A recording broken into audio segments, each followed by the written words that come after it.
Bonjour à toutes et à tous et bienvenue aux Assises régionales de la vie associative dans la continuité de ce qui fait ce matin. C'est la deuxième partie après les ateliers de lundi et mardi prochain, tout en, en ligne, tout en distanciel, comme on dit maintenant. Je m'appelle Yannick Bigouin, je suis délégué régional du mouvement associatif de Bretagne qui co-organise avec le Conseil régional de Bretagne ces secondes assises régionales de la vie associative qui, pour la première fois donc et par nécessité, sont en distanciel. Cet après-midi est consacré aux acteurs de l'accompagnement de la vie associative, c'est-à-dire à toutes les organisations qui soutiennent la vie associative à différents niveaux d'intervention, du conseil au suivi régulier, de l'apport d'expertise à la mutualisation de moyens. Nous avions programmé de nous retrouver lors d'une grande journée au printemps, mais hélas, les circonstances font que nous ne pouvons que nous relier par écran interposé. Mais ce n'est que partie remise. Nous n'allons pas nous laisser abattre. La vie associative est importante en Bretagne, elle a besoin de soutien. La cohésion sociale bretonne, reconnue par tous, le désir de faire ensemble, les réponses aux besoins sociaux et sociétaux sont apportées par de nombreuses associations. C'est pourquoi nous avons maintenu ces rencontres des acteurs de l'accompagnement de la vie associative, même avec l'insatisfaction de ne pas nous voir. Nous avons cet après-midi inscrit 190 personnes, dont 45% d'acteurs de l'accompagnement de la vie associative, 20% de collectivités, autant des élus que des agents qui accompagnent ou souhaitent accompagner la vie associative dans leur politique publique, et 40% d'étudiants ou de responsables associatifs ou de consultants. Alors pourquoi organisons-nous un après-midi consacré aux acteurs de l'accompagnement? D'abord, parce que l'étude les défis de la vie associative en Bretagne du Césaire de Bretagne de décembre 2017, qui est en ligne sur le site des Assises où vous êtes inscrits, soulignait 5 défis. D'abord, connaître et reconnaître la vie associative pour ce qu'elle fait et pour ce qu'elle est, cultiver les richesses humaines de la vie associative, adapter les modèles socio-économiques aux mutations, mettre l'outil numérique au service de tous et du projet associatif, et enfin, relever le défi de la structuration, de la coopération et de l'accompagnement dans les territoires. C'est ce dernier défi qui est mis en jeu cet après-midi. En effet, force est de constater que le paysage de l'accompagnement de la vie associative dans notre région manque de lisibilité. Qu'il soit porté par une collectivité, une tête de réseau associatif ou une maison des associations, c'est plus ou moins vrai d'ailleurs selon les territoires de Bretagne, il est difficile de savoir qui fait quoi dans l'accompagnement de la vie associative. Les labels, d'ailleurs, manquent aussi parfois de clarté.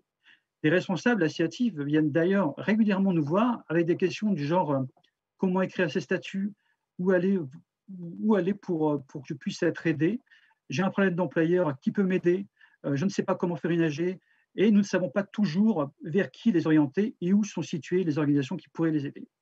Bref, si nous, professionnels du monde associatif, avons du mal à nous y retrouver, qu'est-ce que cela doit être pour les associations bretonnes? C'est donc là un premier pari. Définir qui fait quoi, apporter une visibilité dans un premier temps et, en termes d'enjeux, poser une vision régionale de structuration dans un second temps.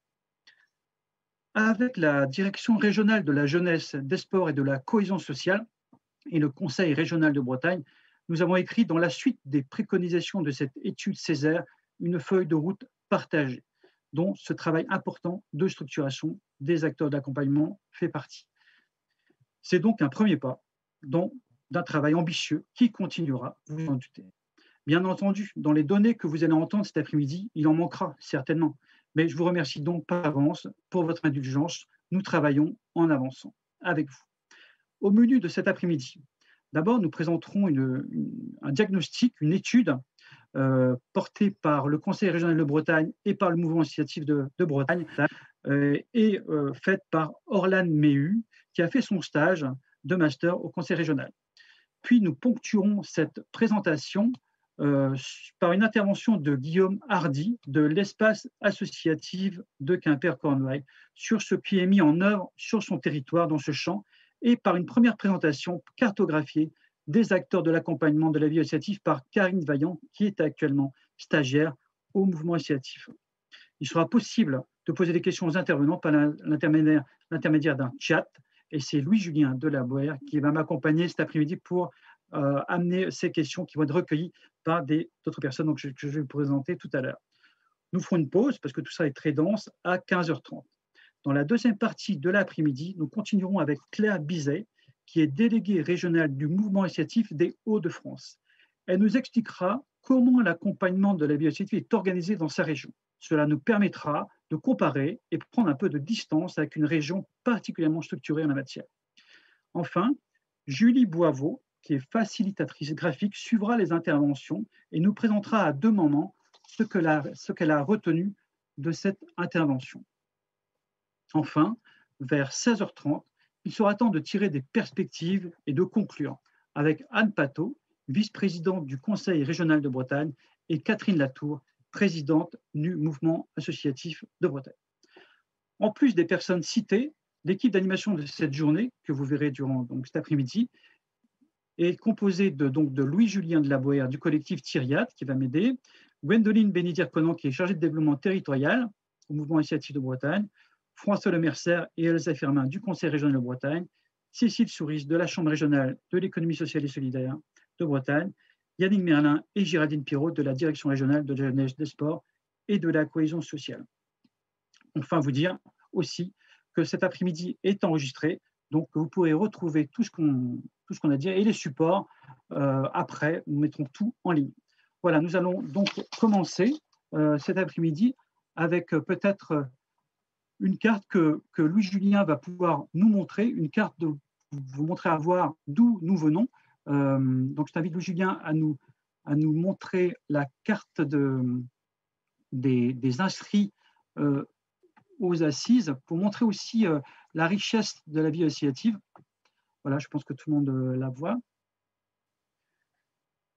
Alors, donc c'est une carte qui situe les inscrits, mais vous imaginez que parfois, au niveau géographique, mais parfois les inscrits sont d'une même structure. Donc on repère d'abord les associations ou les collectivités ou d'autres personnes par leur organisation et non pas uniquement par leur personne. Donc on voit bien que sur la carte, alors il y a des pôles, hein, ce sont des pôles d'agglomération, des bassins de vie.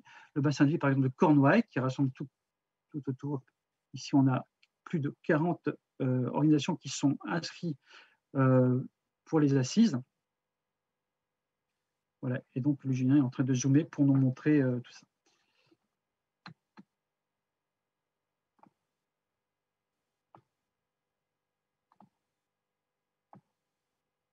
Voilà, merci Louis-Julien. Tout ça pour vous dire combien la vie associative est importante et combien elle diffuse sur l'ensemble de la Bretagne. Certes, il y a les deux grandes métropoles bretonnes, mais il y a aussi le monde rural qui est aussi représenté. Je vais maintenant donner la parole à Orlane Méhu. C'est elle qui va être un peu aussi le fil conducteur avec moi de cet après-midi, tout au long de l'étude qu'elle a faite pour le Conseil régional de Bretagne et le mouvement associatif, sur les acteurs de l'accompagnement, sur le paysage, elle a fait un excellent travail de détricotage, de zoom sur ce qui se faisait et d'explication sur les différents acteurs de l'accompagnement de la vie associative. Voilà, je vais laisser la parole à Orlane et elle va diffuser donc un support pour vous expliquer ça.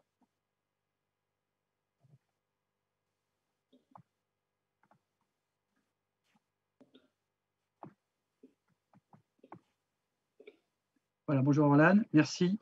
Bonjour. Alors, je diffuse mon petit support. Voilà, ça y est, nous y sommes. Alors, merci Yannick pour l'introduction.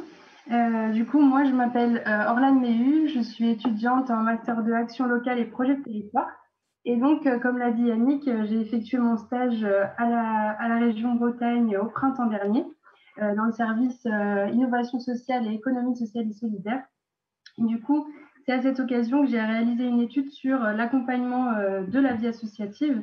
Et on peut tous le savoir aujourd'hui, la vie associative, effectivement, est très importante et on a pu aussi le conforter avec la crise. Et il faut donc l'accompagner. Nous avons passé un moment ensemble, du coup, cet après-midi pour que je vous présente les grandes lignes des résultats de cette enquête qui a eu lieu, du coup, entre le mois de mars et le mois de juillet 2020.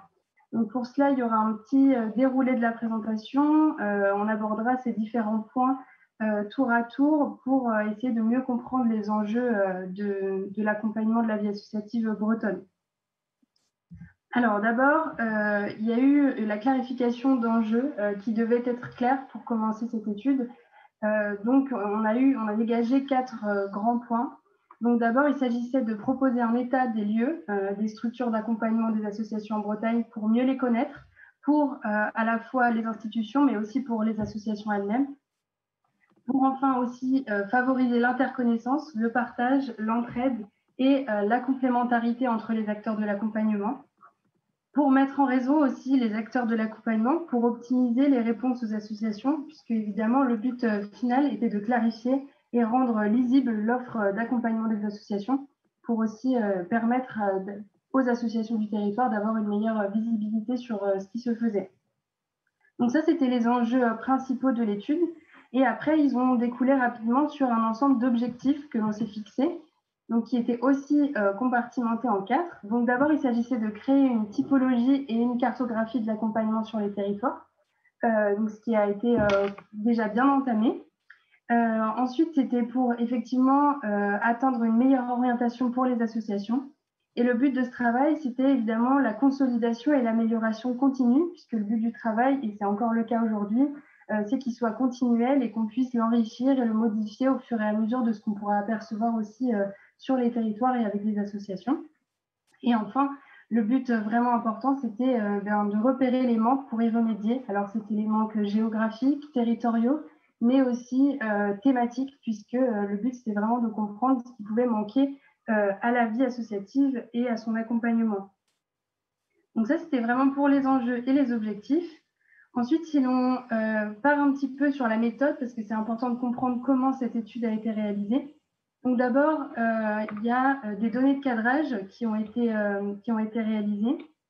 Donc, il s'agissait là de fusionner en fait une liste d'acteurs connus. Donc, c'était des acteurs soit qui étaient connus par le conseil régional, par les services de l'État déconcentré, mais aussi par le monde associatif, pour effectivement récupérer cette liste d'acteurs, pour repérer les acteurs du territoire et pour aussi mieux les représenter. Donc, cette première étape, elle a donné lieu à une première cartographie qui représentait toutes les structures qui ont été repérées. Donc, il y a 349 structures qui ont été repérées, tous statuts confondus. Donc ça, c'était important de les repérer dès le départ pour aussi pouvoir élargir et pour toucher d'autres réseaux qui n'étaient pas connus par nous. Et nous voulions que les structures se fassent aussi le relais de d'autres réseaux pour étendre les perspectives. Donc ça, c'était vraiment la première carte qui a été repérée. Et ensuite, on a aussi fait un petit repérage de tout ce qui était dispositif breton de l'accompagnement. Donc, c'est cette deuxième carte qui, là, représente plutôt les dispositifs en place et qui sont assez spécifiques en Bretagne. On y reviendra un petit peu plus tard. La deuxième étape de cette méthode, ça a été la création d'un questionnaire et d'une grille d'entretien. Alors, j'en profite pour remercier tous les gens qui ont participé au questionnaire, mais aussi qui ont accepté de me rencontrer en entretien pour discuter de tous ces éléments. Donc, le questionnaire, il était composé de 53 questions et la grille d'entretien a été composée d'environ une dizaine de questions et on a effectué 18 entretiens.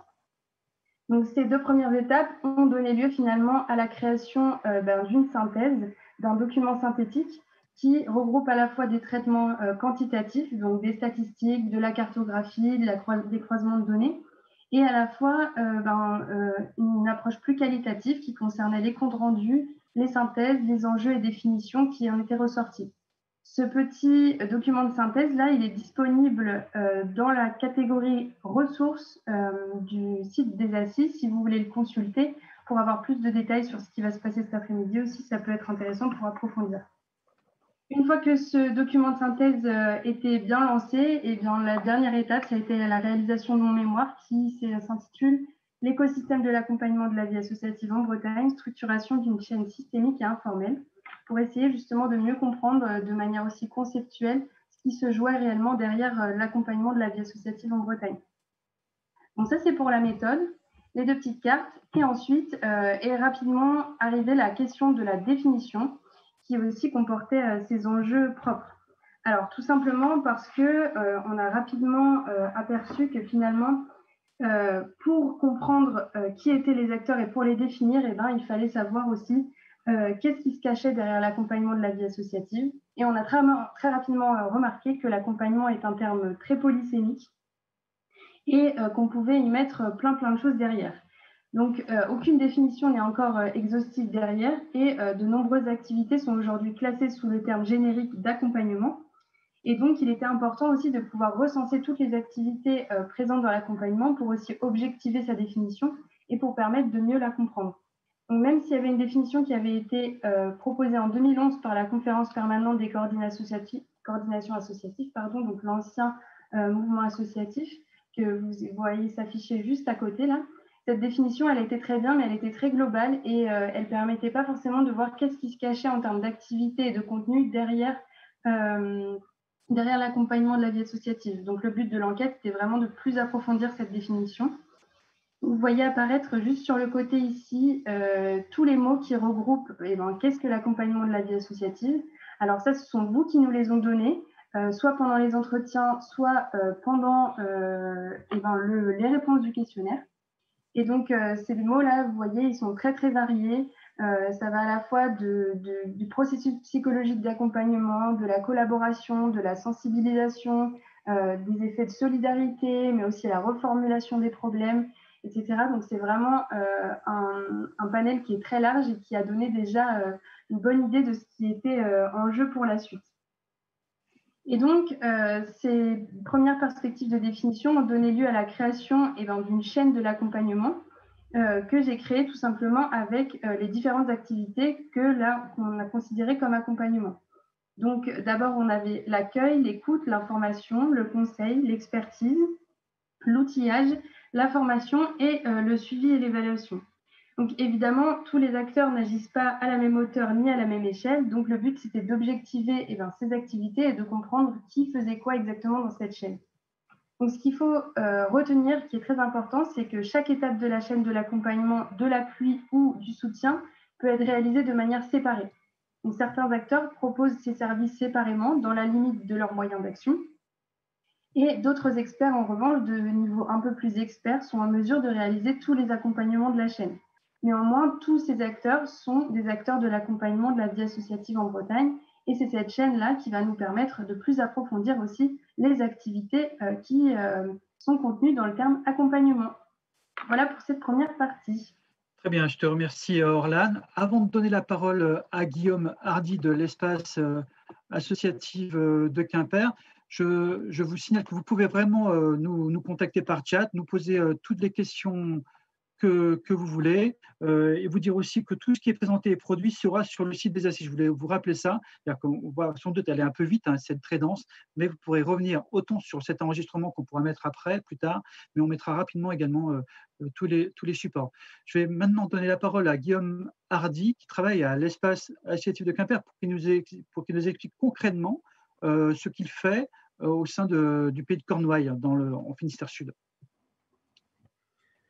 Bonjour à tous, ravi de vous retrouver, extrêmement frustré de ne pas faire qu'on puisse se voir en visu, mais ravi que ça puisse quand même se passer et arriver, comme quoi même avec la distance on arrive à agir. Donc merci au mouvement associatif de m'inviter pour raconter un petit peu ce que nous, en termes d'espace associatif, on comprend par la question de l'accompagnement. Et d'abord, c'est vrai que pour vous faire une confidence, on n'accompagne pas tellement la vie associative. On n'accompagne pas des associations et on n'accompagne pas non plus des projets. Il se trouve que je ne les ai jamais vus passer la porte de mon bureau ou m'appeler. Mais en face de nous, on a bel et bien des porteurs de projets, on a des individus, on a des groupes, on a des collectifs. Et c'est vrai que la base de l'accompagnement, pour nous, elle est vraiment située à l'endroit des personnes et des groupes qui viennent nous voir et avec une finalité qui est pour nous extrêmement claire, qui est celle de pouvoir donner du pouvoir d'agir à ces personnes-là, de les aider à cheminer dans leurs choix, de les aider à leur donner un ensemble de clés, de possibilités, d'ouverture, d'enrichir un petit peu la matière pour que ces projets puissent cheminer et réussir ou rater ou en tout cas vivre. Pour nous, accompagner la vie associative et accompagner ces porteurs de projets, ça se décline effectivement tout au long de la chaîne qu'a proposé Orlane, toute cette chaîne d'accompagnement. Mais c'est principalement ce qui se passe de manière paradoxale, à la fois ce qui est le plus visible dans nos actions, ce qu'on met en scène sur nos sites Internet, les formations, on a un beau programme de 35 formations, 35-40 formations par an. Des conseils, on en fait autour de 800-850 par an et on met ça dans nos rapports d'activité, on est très content. On a énormément de prestations aussi un petit peu connexes qui permettent aux associations de réaliser leur communication, d'organiser leurs événements, de faire des captations, de filmer, etc. On passe beaucoup de temps au téléphone et par mail à répondre à des questions, rendez-vous à faire du conseil. Et finalement, c'est à la fois ce qui est le plus visible dans ce qu'on donne à voir en termes d'accompagnement et à la fois ce qui est le plus secret parce que ça se passe dans des bureaux, ça se passe au téléphone et ça se passe finalement à l'abri des regards et on ne sait pas trop ce qu'ici, à part nos collègues de bureau et nos voisins de bureau, toute cette partie de l'accompagnement qui à la fois est très visible sur nos sites et se passe finalement à huis clos. Et ce qui nous fait dire que il n'y a pas que ça, en fait, dans l'accompagnement et autour de cette chaîne. Pour nous, accompagnement, on a tendance aussi à l'élargir à la question du territoire. C'est-à-dire que, OK, agir auprès des porteurs de projets, leur permet d'avoir un lieu où se réunir, avoir des conseillers, des experts, et puis finalement faire ce truc d'écoute, de conseil, etc. Finalement, il y a un peu tout ça des fois dans une même phrase. Notre enjeu, au-delà de ça, il est vraiment de pouvoir enrichir un territoire, de pouvoir, un petit peu sur une métaphore de jardinier, on s'occupe de la plante, mais il faut aussi s'occuper du sol si on veut que ça pousse bien. Et ben ce sol, pour nous, l'enrichir, ça fait partie de l'accompagnement. Alors ça se passe comment? Ça se passe par beaucoup de choses qui sont de pouvoir être des terrains d'études universitaires pour produire de la connaissance sur des gouvernances, sur participer à des recherches-actions sur l'innovation sociale territoriale. Cette connaissance, de la mettre à disposition et des pouvoirs publics et des acteurs associatifs. C'est aussi pouvoir produire des monographies, des contenus, ce qui a été fait notamment autour des groupements d'employeurs. C'est pouvoir se rencontrer régulièrement avec les réseaux et s'échanger des infos, du partage, etc. sur des dossiers. C'est ce qu'on fait très régulièrement avec soit des collègues sectoriels, avec l'ACEP, avec l'URSCOP, avec Culture Lab, avec le réseau des cafés associatifs qui sont un petit peu en dehors du territoire, mais avec qui on coopère, ou alors des réseaux plus ESS avec le TAG ou plus économique avec les technopoles. C'est pouvoir proposer aussi mobiliser des financements sur le territoire. Quand on participe à des appels à projets comme autour de la Fondation SNCF, et ben voilà, on est en mesure de gérer, de proposer des lignes de financement et d'accompagner des porteurs de projets là-dessus. Donc il y a vraiment un enjeu de territoire à notre niveau qui est des fois financé, qui est des fois pas financé, sur lesquels on se rencontre entre collègues. Donc ça, on le voit assez bien, mais qui vraiment fait partie du fait qu'on a un territoire qui est riche et qui peut donner toutes les conditions nécessaires au bon développement des porteurs de projets, des associations qu'on suit. Et puis après, il y a une troisième échelle, encore un petit peu plus large, qui nous prend aussi énormément de temps, dont on a beaucoup parlé ce matin, qui essaye de l'action sur le contexte social et politique des territoires, se retrouver présent au niveau du réseau national des maisons des associations, être présent auprès du mouvement associatif, participer au dialogue syndical avec les syndicats employeurs, monter des groupements d'achat, créer des outils d'accompagnement aussi différents. Quand la monographie sur le groupement d'employeurs, c'était une chose, on a produit de la connaissance, mais derrière, ce qui était important, c'est de pouvoir avoir concrètement, physiquement et réellement un groupement d'employeurs qui permette d'apporter des solutions. Donc, pour nous, créer aussi ces solutions, créer ces relais, ça fait partie aussi d'accompagner ce fameux écosystème qui permettent aux porteurs de projets de pouvoir aller piocher à droite, à gauche des solutions. Et du coup, ces réseaux, en fait, ils existent bel et bien. C'est vrai que peut-être qu'ils ne sont pas toujours visibles de l'extérieur. Ce qui est visible des porteurs de projets, c'est ce qu'on fait à l'intérieur, dans nos conseils, dans les formations. Et ce qui est visible finalement entre nous, c'est tout ce boulot au niveau des écosystèmes, mais qui est finalement assez peu appréhendable par les porteurs de projets, mais qu'on connaît bien, nous, en tant que professionnels. Donc voilà un petit peu, je vous remercie de m'avoir écouté sur l'accompagnement à la vie associative dans tous ces aspects passionnants qu'on essaye de de promouvoir au niveau de la Cornouaille et un peu plus largement. Merci Guillaume. Peut-être que moi j'avais une première question à te poser, parce que tu l'as pas amené tout au début, mais je vois qu'il y a quelques personnes qui nous suggèrent de te questionner autour de ça. C'est quoi l'espace associatif de Quimper, tout simplement, voilà, dire ce que ça représente sur ce territoire, combien vous avez de salariés, voilà, et quel est votre modèle économique, voilà, juste une présentation rapide de ta structure.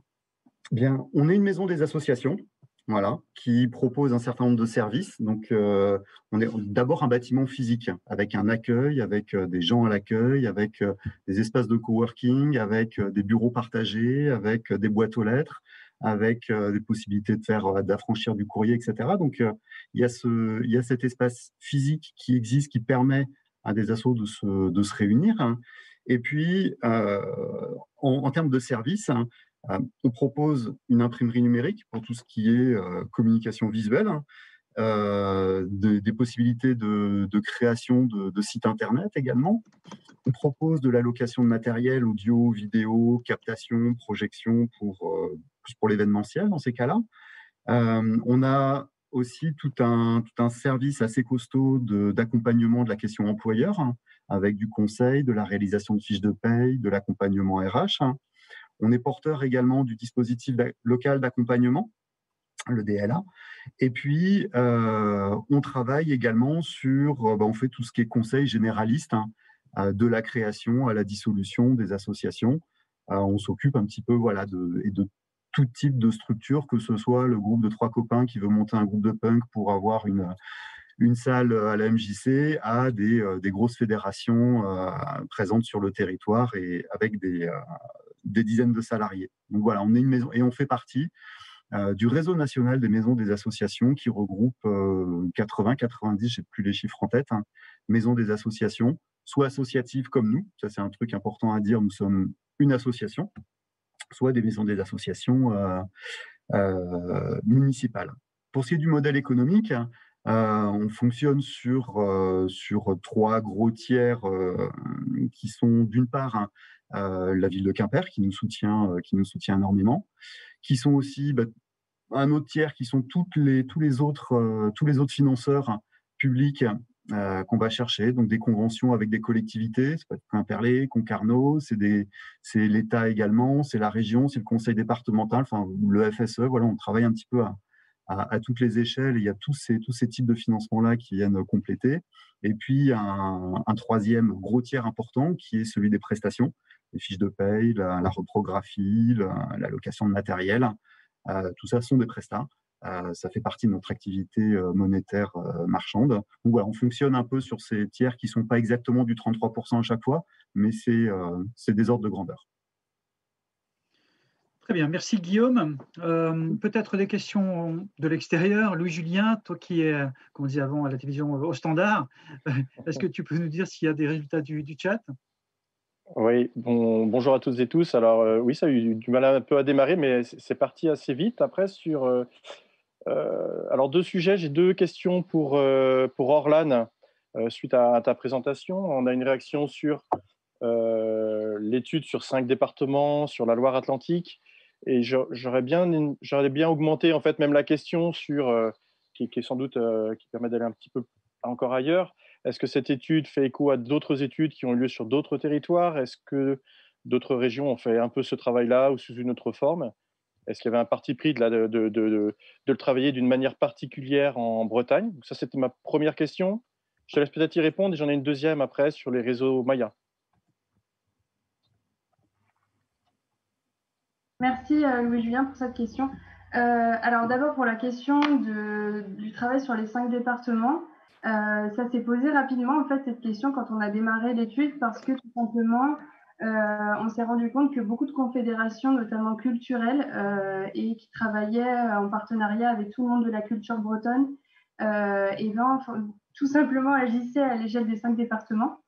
Et donc, on a rapidement décidé de les inclure aussi dans notre étude. Donc, vous le verrez après, je vous présenterai quelques petits graphiques sur les répondants à l'étude. Et effectivement, on a des répondants de la Loire-Atlantique Et donc, on a considéré finalement que c'était un département à part entière, au moins pour l'analyse de certaines données, notamment culturelles et historiques. Donc ça, c'est la première chose. On a vraiment pris en considération cette donnée-là parce que c'était beaucoup trop important en termes de nombre pour l'ignorer.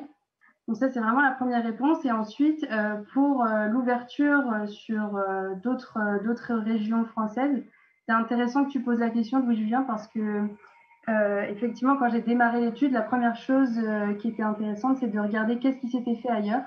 D'abord, les Pays de la Loire avaient démarré il y a à peu près 1 an et puis avaient organisé des rencontres des acteurs de l'accompagnement en décembre 2019, si je ne me trompe pas. Et donc, on a eu l'occasion d'avoir des échanges avec le mouvement associatif des Pays de la Loire pour essayer de comprendre ce qui s'était fait là-bas. Donc, ça a été aussi pris en considération dans notre étude, mais effectivement, d'autres régions ont été sollicitées, donc les Hauts-de-France avec Claire Bizet qui nous présentera un peu plus en détail tout à l'heure.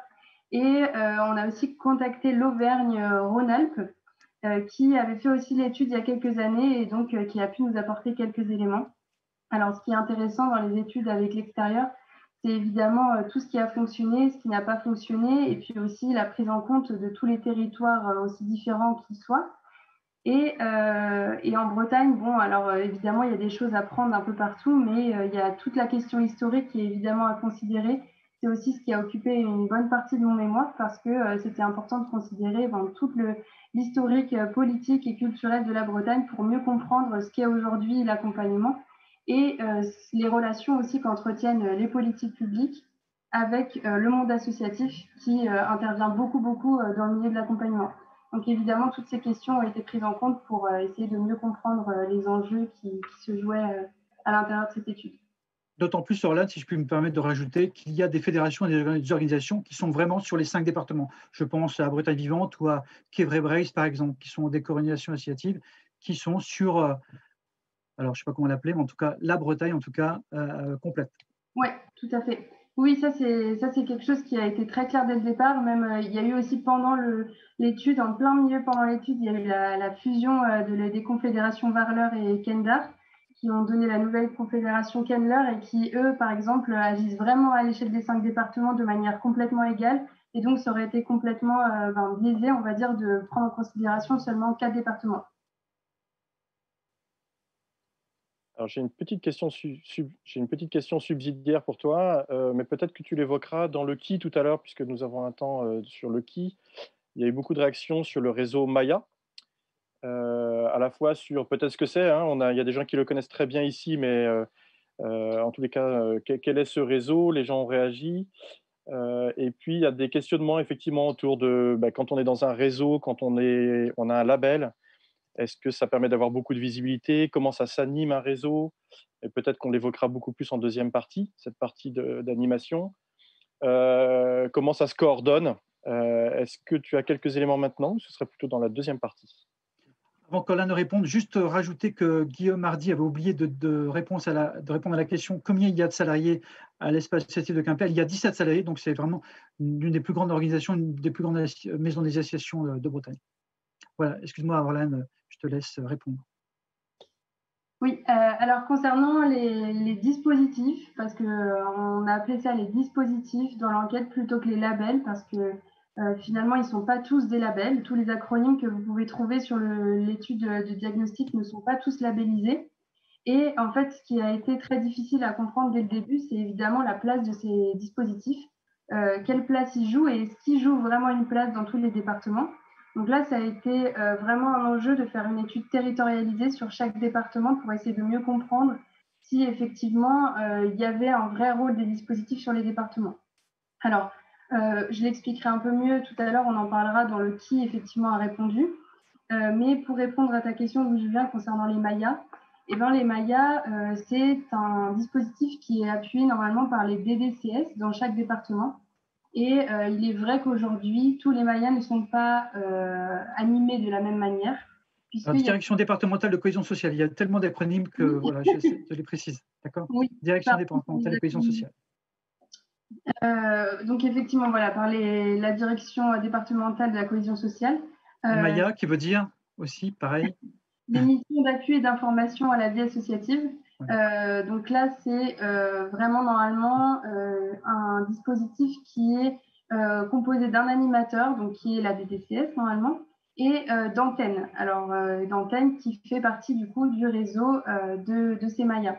Le fait est que tous les départements ne fonctionnent pas de la même manière avec les Mayas. Ils ne sont pas tous animés de la même manière, effectivement. Donc, dans certains départements, comme le 22, par exemple, le réseau Maya est très, très fort et il y a une cohésion, il y a des rencontres, il y a un réseau. Dans les autres départements, c'est un peu plus compliqué. Dans le Morbihan, par exemple, le réseau existe, mais il n'est pas toujours, il est plus, on va dire, porté par la DDCS. Donc voilà, les acteurs sont toujours présents dans les antennes, mais c'est parfois compliqué de se reconnaître d'un réseau qui finalement n'est plus animé. Donc ça, c'est tout l'enjeu aussi de l'étude, de bien comprendre qu'est-ce qui se cache derrière les labels. Et finalement, ces labels et dispositifs ne sont pas toujours représentatifs des réseaux existants. Merci Orlane pour ces questions, pour ces réponses aux questions. Julien, peut-être qu'il y a d'autres questions avant de continuer à parcourir cette étude particulièrement intéressante. Eh bien non, on continue. Bon, très bien. Eh bien, continuons. Alors, du coup, je redonne la parole à Orlane. On va continuer à regarder ce travail.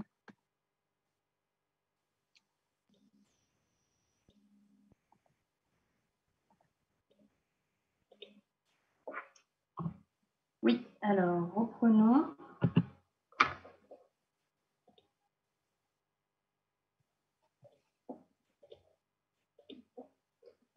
Hop.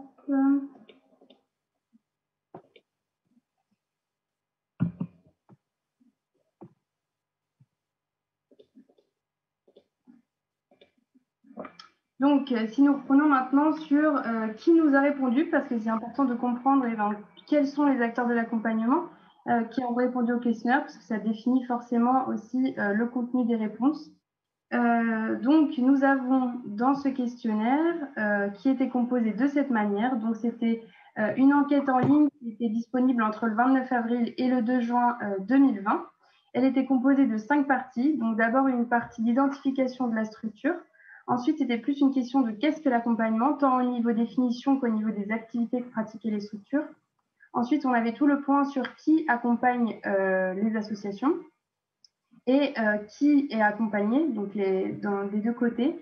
Et ensuite, on avait une petite enquête d'actualité sur le cas de la Covid-19. Et ensuite, on avait sur les poursuites de l'enquête, quels sont les besoins, les freins, etc., qui pouvaient être émis par les acteurs. Donc ça, c'était vraiment la composition. Donc ce questionnaire, il était à destination des acteurs de l'accompagnement de la vie associative. Donc comme je vous l'ai dit tout à l'heure, il y a 349 structures qui ont été repérées. Ça correspondait à 500 sites destinataires, puisque évidemment, il y avait plusieurs personnes par structure parfois.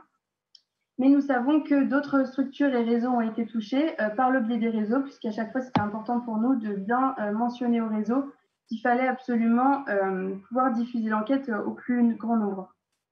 Donc, au niveau des réponses, on a eu 399 réponses au total, 129 complètes et 270 partielles. Alors, je m'explique par rapport aux partielles, parce que tout simplement, ça peut être des gens qui ont simplement ouvert le questionnaire ou répondu à 2-3 questions qui n'étaient pas exploitables. Donc, l'ensemble de l'étude qui suit a été faite par rapport aux 129 réponses complètes. Ou partiellement complète, mais utilisablement. Ensuite, on a du coup un taux de participation complète qui est à 36,87%, donc presque 37%, ce qui est très très bien, puisqu'au niveau national, en général, on est autour des 12% sur les enquêtes à grand public de cette manière.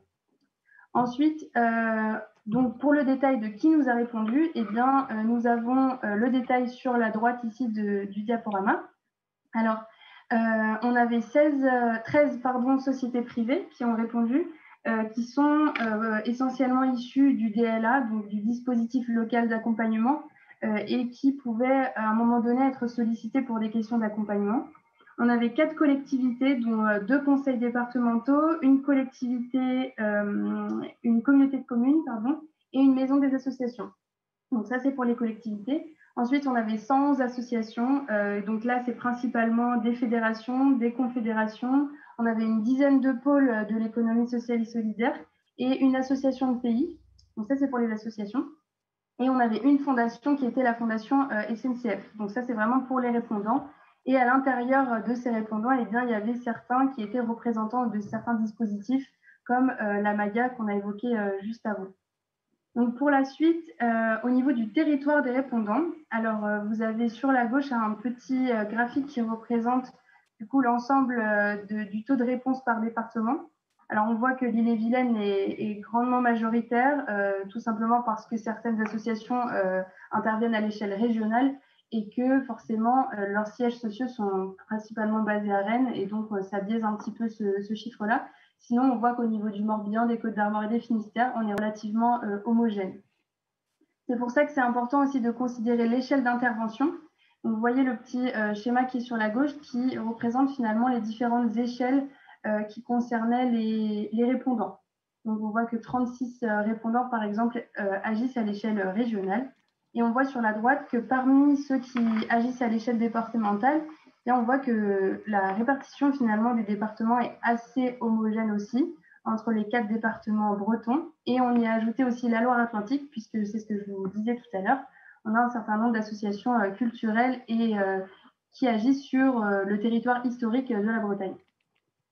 Donc, on a parmi certaines structures qui agissent aussi à l'échelle, à une autre échelle. Donc, on en a une qui a des activités à l'échelle internationale. Donc là, c'est plutôt solidarité internationale, etc. On en a 14 qui ont des activités à l'échelle nationale. Il s'agit principalement des fédérations qui ont des réseaux nationaux.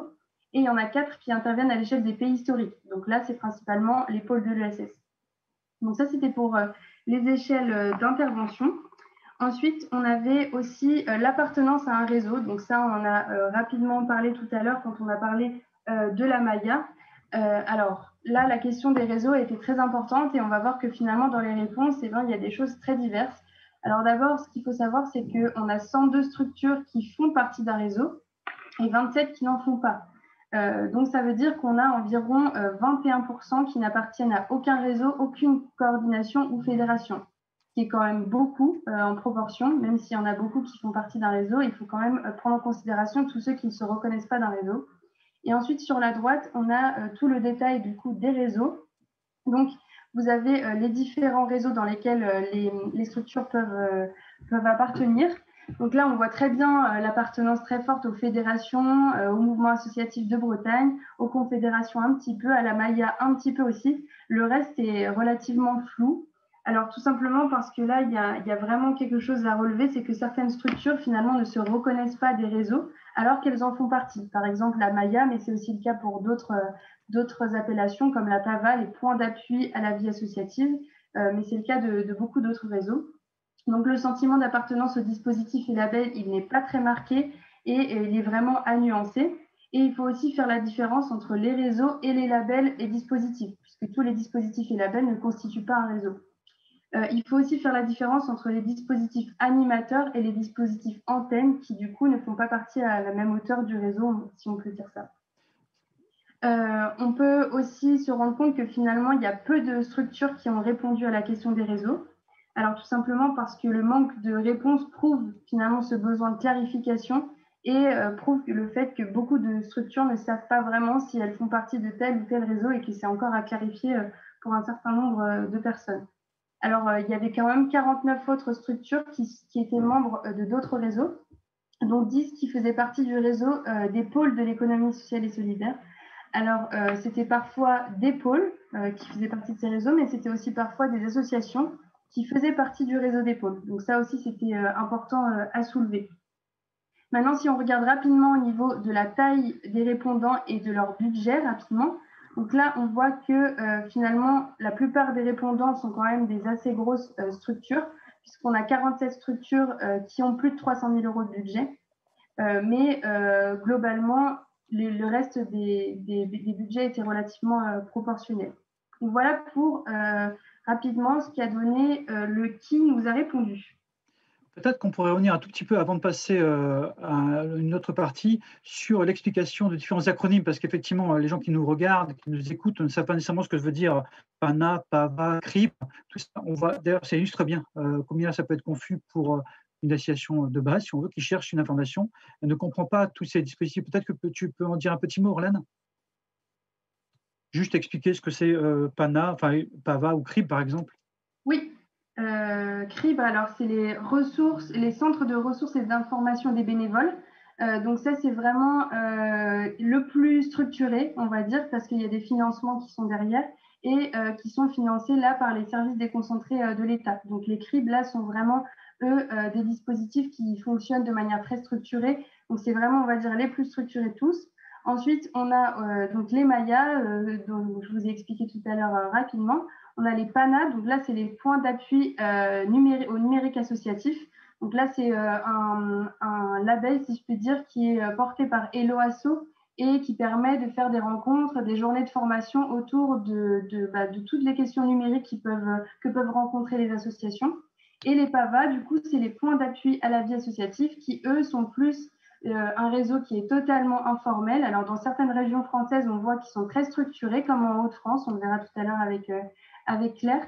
Mais aujourd'hui, en Bretagne, ils ne sont pas du tout structurés et c'est plus un auto-label qu'une structure peut se donner en se disant qu'elle peut répondre à certaines questions des associations et que du coup, elle est en mesure de pouvoir offrir leur temps et aussi un accompagnement assez personnalisé. Mais il faut bien comprendre que les PAVA, c'est un réseau qui est totalement encore informel aujourd'hui en Bretagne. Je pense que pour l'ensemble des acronymes, on y est. Et sinon, si vous avez aussi d'autres questions, ils sont détaillés à l'intérieur du petit diagnostic. On mettra à disposition sur le site des Assises. Dans la continuité maintenant de ton intervention, Roland, on va regarder sur une carte sur les acteurs de l'accompagnement législatif. On est en train d'y travailler. Cette carte n'est pas complète. On essaie de positionner autant les collectivités que les associations qui accompagnent le monde législatif aujourd'hui. On va essayer de le regarder avec Karine Vaillant, qui est actuellement en stage au mouvement législatif de Bretagne. Je te laisse la parole, Karine. Bonjour à tous, merci. Du coup, oui, je suis en stage dans la continuité des travaux d'Orlan et toujours sur cette question des réseaux des acteurs de l'accompagnement en Bretagne. Je suis en formation au Collège coopératif de Bretagne. Alors, sur l'idée de la carte, on est bien avec cette volonté de rendre visible en fait la diversité des acteurs tout en répondant aux besoins de faciliter l'accès à la ressource par les associations qui vivent et se déploient sur les territoires. Alors, dans l'idée, donc, on a retenu une diversité de portes d'entrée, notamment une porte d'entrée généraliste. C'est aussi dans ce champ-là qu'on va retrouver les acteurs qui accompagnent tout type de structure, quel que soit le secteur et quelles que soient les questions posées. Souvent, les CRIB et les acteurs du réseau Maya sont souvent des acteurs généralistes, mais pas toujours. Et puis, donc vous les retrouvez là, c'est avec les petits items comme pour le RESAM ici ou le chargé de mission de la communauté de communes de l'Oust de Brocéliande aussi qui a une structure publique cette fois, mais qui font aussi de l'accueil généraliste. Et puis, on a aussi l'ensemble des acteurs qui sont sectoriels et que l'on peut retrouver, en fait, tous secteurs confondus, que ce soit le sport, que ce soit l'environnement, et qui vont plus particulièrement accueillir leurs membres et travailler sur l'accompagnement générique et général, mais de leurs membres cette fois-ci. Alors, les acteurs du sport là sont symbolisés par les petits vélos, et donc par exemple on a la Ligue de Bretagne de tennis qui propose en fait ce type d'accompagnement.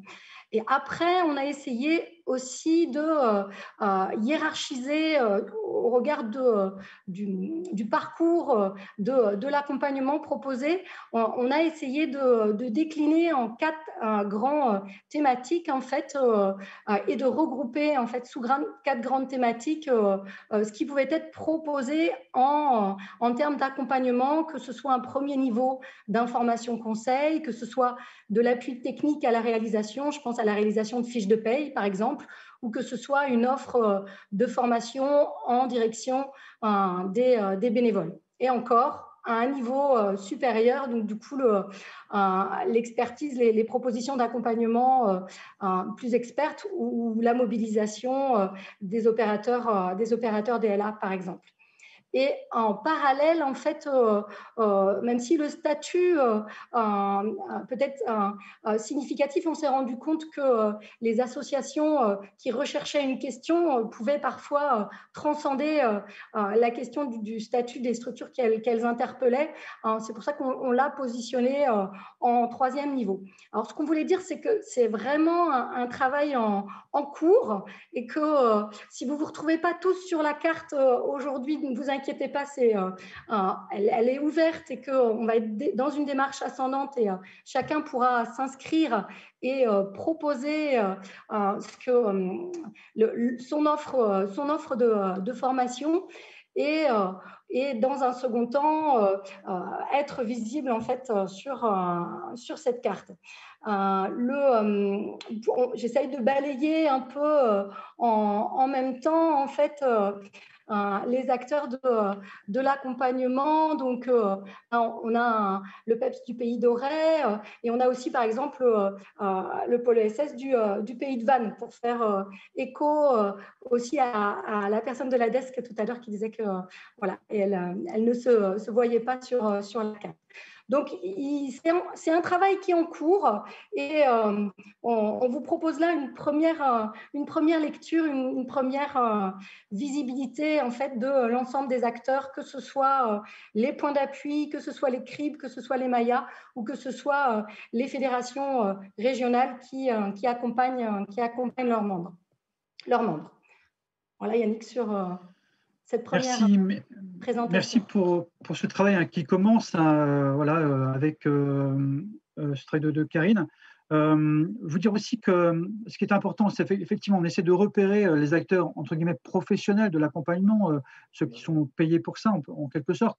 Mais il existe aussi, et on faut le signer, on ne l'a peut-être pas mis dans l'étude d'Orlan, elle n'a peut-être pas travaillé là-dessus, mais il y a aussi tout le boulot qui est fait entre associations interassociatives, c'est le travail de pair à pair, tout ce savoir qui se transmet sans qu'on le repère de manière un peu informelle et qui est vraiment important aussi effectivement sur la structuration et l'accompagnement de la vie associative en Bretagne et ailleurs. Je vais laisser maintenant la parole à Louis-Julien sur voir s'il y a des questions et puis après on continuera sur l'étude d'Orlan pour terminer. Oui, merci Yannick. Pour l'instant, peu de questions, réactions. Je pense que pour la plupart, vous les avez vues. Il y a des réactions toujours sur les MAIA, sur les CRIB, donc sur tous ces sigles. Je trouvais que ça faisait le lien avec la partie cartographie et peut-être une question à Orlan aussi sur les liens ou le fonctionnement entre tous ces labels, tous ces réseaux. Il y a un peu des choses qui me semblent sous-entendues là. Comment on est dans l'un, pas dans l'autre, comment on collabore. Est-ce que ce sont des choses cloisonnées, pas cloisonnées? Est-ce que c'est quelque chose que tu as pu voir dans cette étude? Oui, alors du coup, ça fait écho à ce que disait Yannick aussi avant par rapport à toutes les collaborations qui peuvent avoir lieu entre les associations et entre les structures. Effectivement, en fait, ce qui a été le plus compliqué à déceler dans tout ce travail, c'était tout le lien qu'il y avait entre les différentes associations et qui était totalement informel parfois. Et donc, on avait vraiment du mal à comprendre comment les associations fonctionnaient. Et on sait par exemple que dans le Finistère, il y a une très forte collaboration entre plusieurs structures qui fait que finalement le réseau associatif, il est présent, même si ce n'est pas dans les dispositifs et dans les labels, il est extrêmement présent en termes d'échanges, de pratiques, de formation, de soutien, de questions, etc., entre plusieurs structures finistériennes. Donc ça, c'est quelque chose qui est très fort aussi. Dans le 22, par exemple, les structures labellisées et les dispositifs agissent aussi, mais en complémentarité. Je sais qu'il y a des réunions qui s'organisent entre les différents dispositifs, les labels, etc. Alors que dans certains autres départements, ça peut être un peu plus hétéroclite, un peu plus séparé. Après, j'aurais tendance à figer et qu'il y a beaucoup de relations informelles et qu'on n'est jamais que dans un dispositif ou un label. Du moins pour les 111 associations qui ont répondu, il n'y en a aucune qui fait partie d'un seul réseau. Elles sont presque toutes en relation avec un certain nombre de dispositifs et labels, hormis celles effectivement qui ont dit ne pas faire partie d'un réseau.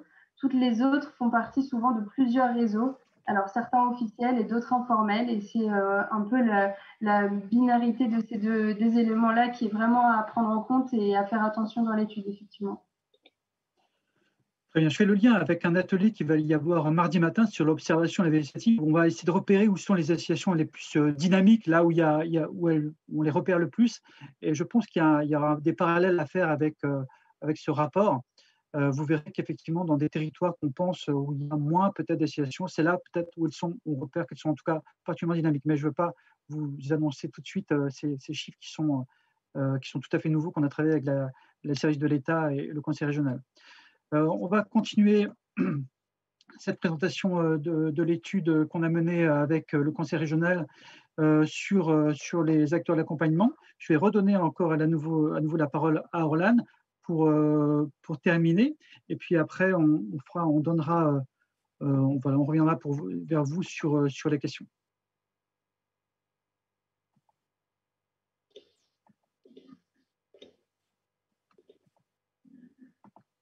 Donc maintenant, on va passer plutôt à la question sur comment les structures accompagnent les associations. Donc d'abord, on avait toute une partie dans le questionnaire qui concernait les activités, secteurs et publics. Donc d'abord, ce qui était important à considérer, c'était les secteurs d'intervention des participants. Alors pourquoi ?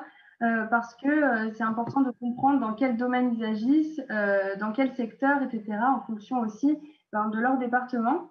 Donc là, on voit très clairement sur ce petit graphique qu'il y a deux secteurs principaux qui interviennent de façon majoritaire. Donc d'abord, l'art et la culture à 17,9%, donc presque 18%, et l'action sociale à 13,6%. Après, les domaines qui suivent, c'est principalement l'éducation, les loisirs et l'environnement. Et on a aussi quelque chose qui est très important à relever, c'est qu'on a 13,2% des structures. Donc, ça représente 34 structures qui accompagnent des projets ou des associations, quel que soit le domaine d'intervention. Donc, ça veut dire qu'on a des structures, un certain nombre de structures qui sont relativement transversales et qui peuvent répondre à des questions de manière très diverse dans beaucoup de domaines. Alors, on avait aussi d'autres secteurs qui apparaissaient de manière ponctuelle, l'agriculture, la citoyenneté, l'économie, la jeunesse, la restauration et l'emploi. C'était aussi des choses qui ont été soulevées, donc qui étaient importants à mentionner. Ensuite, on avait tout ce qui était les activités d'accompagnement des structures. Donc là, on voit très bien qu'on a des grandes différences entre les activités. On a d'abord l'information, le conseil et la formation qui ressort principalement. Et la plupart des structures accompagnatrices sont en mesure d'offrir plusieurs activités. Donc, c'est plus de 6 structures sur 10 qui proposent au moins 3 activités d'accompagnement. Donc, ça veut dire qu'elles ont quand même relativement une polyvalence dans leurs activités. Donc, on a ces trois activités qui sont très, très, très marquées.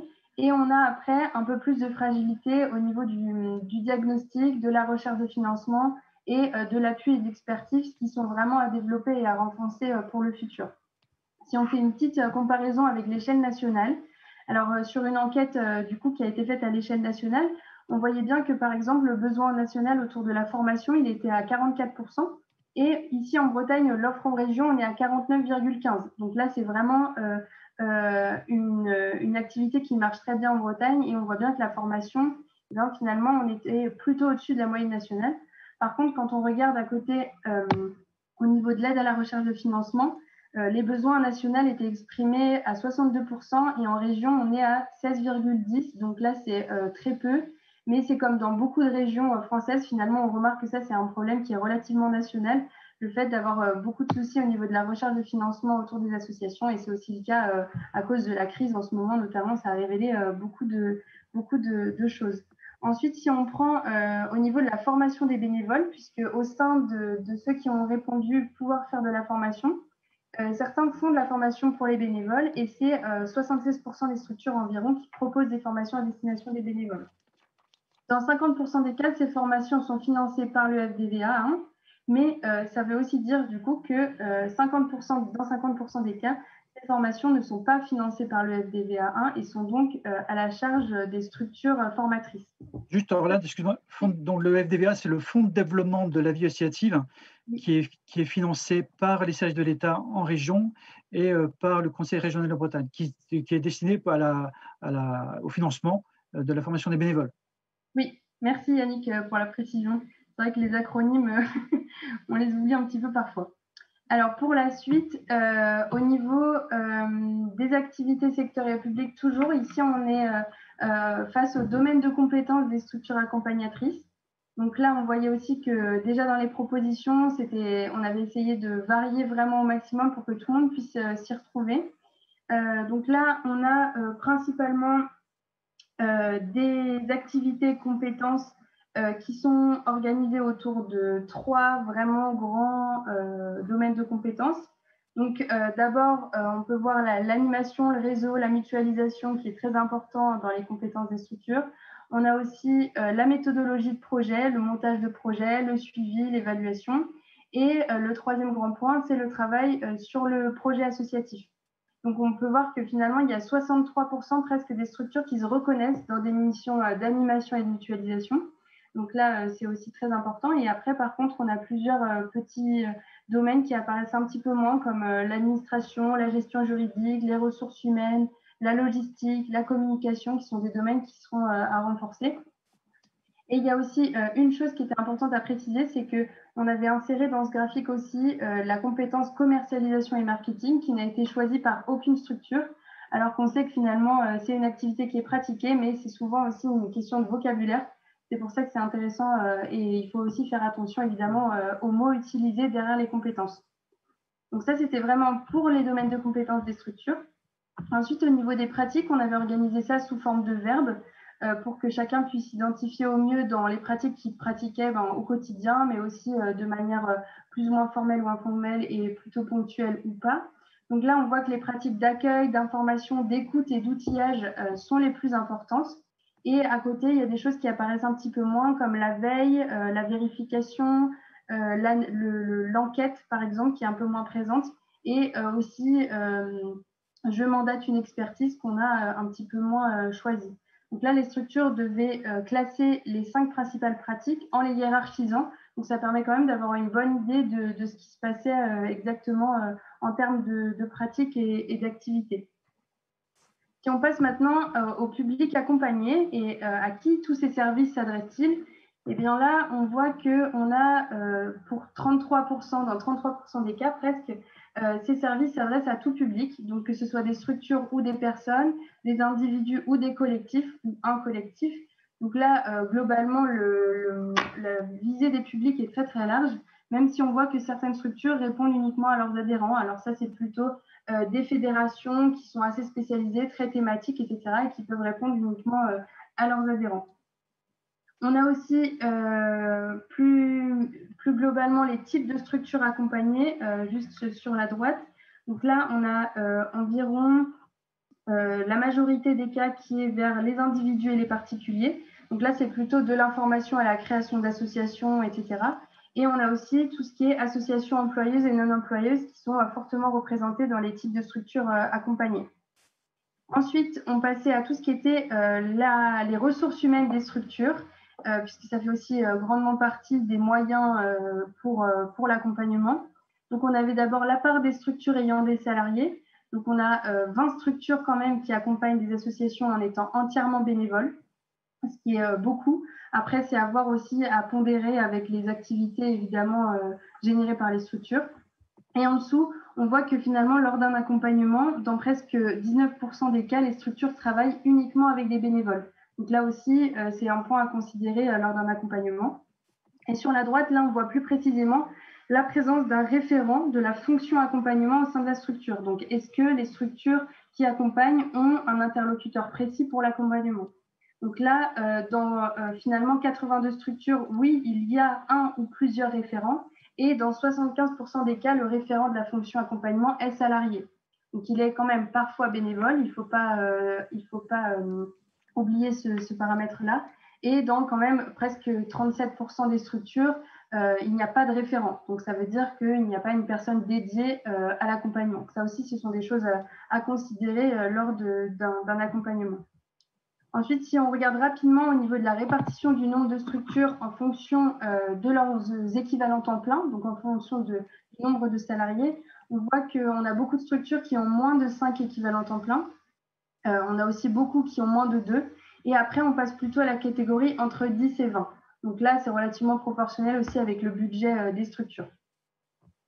Ensuite, si on passe à la petite question d'actualité qui a été soulevée pendant le questionnaire et dans le questionnaire.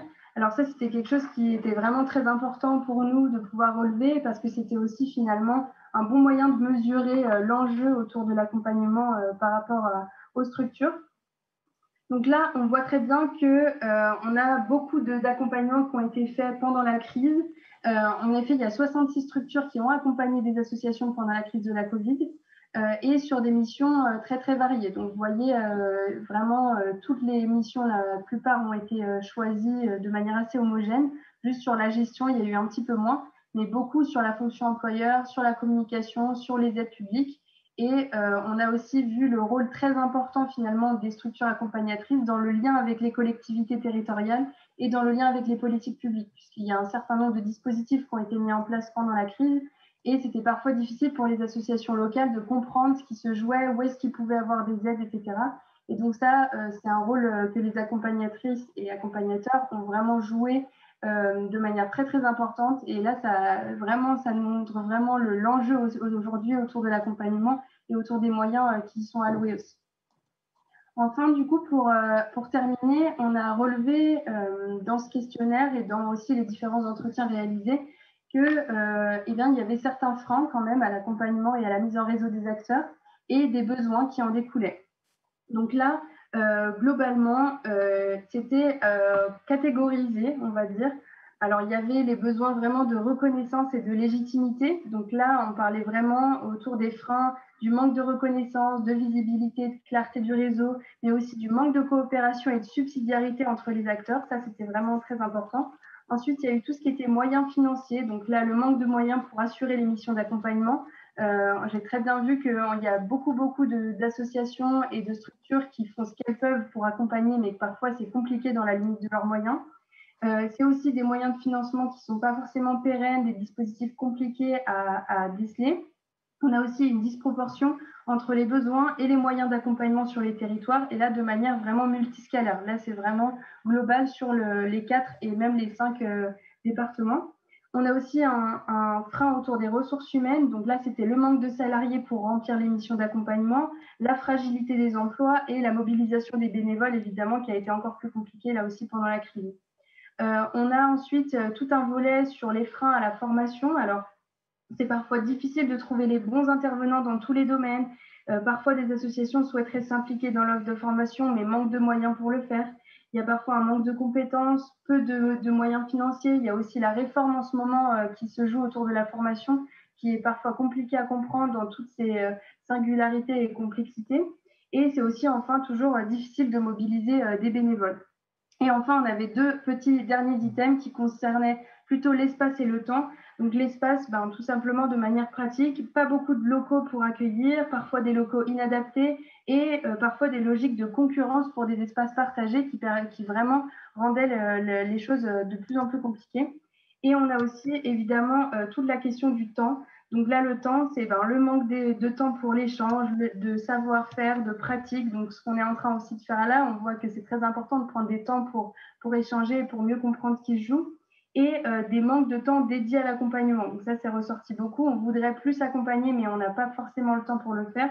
Et on a aussi des missions qui sont longues à mettre en place. Donc là, on a aussi la question de la temporalité dans les missions d'accompagnement qui était très présente. Donc voilà globalement pour les freins et besoins qui étaient soulevés et qui seront du coup des enjeux pour l'avenir. Très bien, merci Orlane. Juste un petit complément sur la crise sanitaire.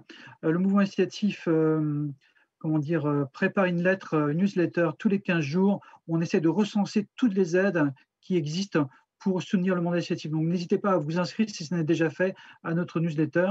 On l'a fait pendant le premier confinement, on a envoyé tous les 15 jours toutes les informations, on essaie de répondre au mieux. Là, on va reprendre cette activité pour pouvoir vraiment mieux diffuser tout ce qui se fait. Puis on est en lien régulier avec les pouvoirs publics à ce niveau. Je vais maintenant donner la parole à Louis Julien pour voir si au standard, il y a des retours. Alors, monsieur Standard, que me dites-vous? Et oui, au standard, on sent que les gens sont très studieux, hein. Ils écoutent beaucoup tout ce que Orlan a dit. Peut-être qu'il faudra un temps pour digérer tout ce qui a été présenté. Donc, vous le trouverez dans les ressources, hein, du site des Assises. Il y avait une remarque de Xavier qui était, je trouvais intéressant parce qu'il évoquait le rôle des élus, notamment dans les petites communes rurales, comme étant les premières personnes vers lesquelles on se dirige quand on se pose des questions, quand on a des doutes, ou pendant effectivement la crise du Covid, où on a besoin d'avoir des réponses. Est-ce que c'est quelque chose qui était un peu évoqué, pris en compte dans l'étude, Orlan, dans cette chaîne de l'accompagnement? Parce que si je ne me trompe pas dans ce que tu as présenté, dans la chaîne d'accompagnement, il n'y avait pas que des associations, on a aussi évoqué les collectivités, mais il y avait cette question de la place des élus. Et je me demandais si Guillaume peut-être pouvait nous éclairer sur son lien avec ses élus, lui, à l'espace associatif de Quimper-Cornouailles. Alors je passe la main peut-être à Orlan déjà, pour démarrer. Oui, alors concernant la crise de la Covid, alors c'était compliqué parce que dans une enquête comme ça, on se doit aussi d'avoir des réponses qui sont scientifiques, statistiques, etc. Et on sait à quel point c'est difficile de toujours actualiser les résultats, les démarches, les chiffres aussi. Donc l'étude, évidemment, elle a été faite dans un contexte qui était on ne peut plus incertain et on ne peut plus complexe à comprendre. Donc, effectivement, on a inséré ce petit morceau sur l'enquête d'actualité à l'intérieur parce qu'on se devait de prendre en compte effectivement la situation actuelle. Après, en termes de chiffres et en termes de questions généralistes, je pense que les structures ont plutôt répondu en fonction de ce qu'elles faisaient d'habitude. Et c'était compliqué aussi de pouvoir avoir un peu de recul sur ce qu'on pouvait faire et sur ce qu'ils feraient aussi dans le futur et notamment sur la durée aussi de la crise qu'on ne pensait pas aussi longue quand les gens ont répondu au questionnaire, puisque c'était quand même au printemps dernier. Donc, on avait aussi tout ce recul là qu'on a plus aujourd'hui et qu'on n'avait pas forcément au moment de la crise. Est-ce que les élus étaient dans les réponses? Vous avez des réponses qui venaient de mairies, par exemple, qui faisaient de l'accompagnement? Alors, c'était toutes les collectivités qui nous ont répondu, donc elles sont au nombre de 4. C'est 2 conseils départementaux, une communauté de communes et une maison des associations. Donc là, il n'y a pas vraiment de mairies qui nous ont répondu. En revanche, on sait avec l'étude plus qualitative pendant les entretiens, etc., qu'effectivement, il y a des mairies qui interviennent dans l'accompagnement. Il y a même des maires qui essayent de faire des petits guides pour leur commune, etc. Il y a un exemple, par exemple, de quelqu'un qui m'a dit que récemment, ils ont rencontré un maire qui essayait de faire un guide pour les associations de son territoire et que finalement, il n'avait absolument rien compris à l'ensemble des labels et à l'ensemble des choses qui pouvaient exister sur le territoire. Et finalement, ça a bien montré la complexité des choses. Mais je pense qu'effectivement, les élus ont un rôle à jouer aussi important de coordination là-dedans pour essayer de mieux comprendre ce qui se passe sur leur territoire au niveau local et pour mieux permettre aussi d'avoir un bon échange entre les associations et parfois les structures porteuses ou les dispositifs qui ne sont pas toujours faciles à comprendre. Et là, par exemple, cette initiative locale de ce maire-là a été vraiment louable, on va dire, parce que c'était une super idée de vouloir rendre lisible le panorama des acteurs d'accompagnement. Mais malheureusement, ce n'était pas si facile que c'est ce que ça avait l'air au départ. Sur ce sujet, si je peux me permettre, le mouvement associatif est plutôt ressource, hein, je pense, pour les élus locaux. Il ne faut pas qu'ils hésitent à se mettre en contact avec nous. On a préparé un kit de l'élu à la vie associative avec pas mal d'outils pour vraiment construire avec les associations de leur territoire une politique partagée. Il y a une question à Guillaume, je crois. Oui, c'était la relation de Guillaume avec ses élus. On n'en a pas vraiment. Enfin, moi, en tant qu'accompagnateur des porteurs de projets,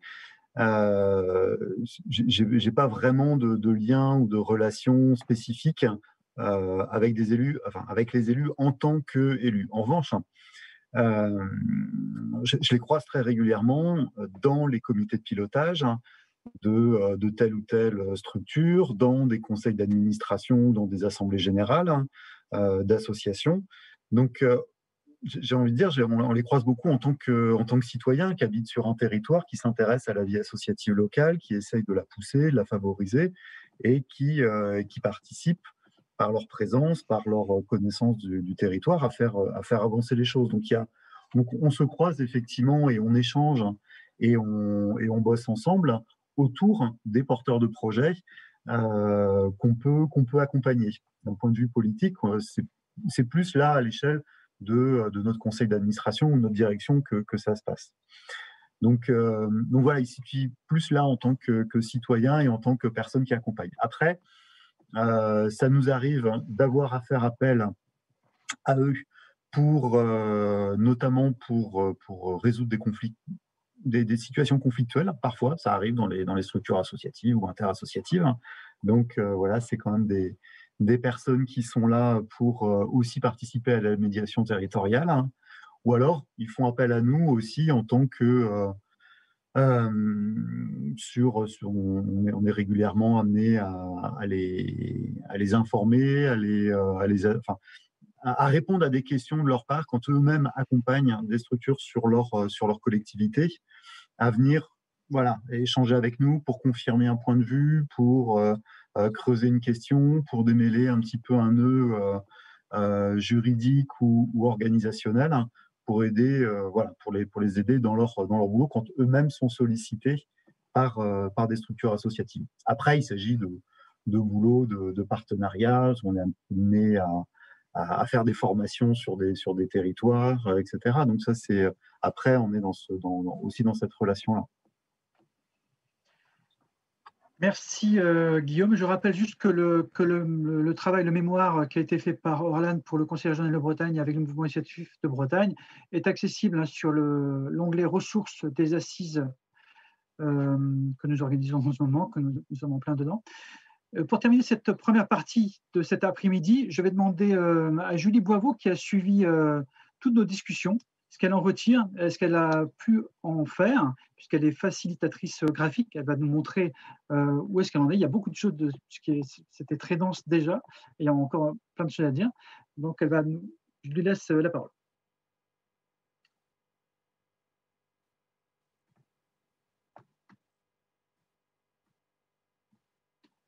Je ne sais pas si ton micro est branché, Julie. Oui, pardon, ok, c'est bon. Vous m'entendez bien? Oui, très bien. Ok, super.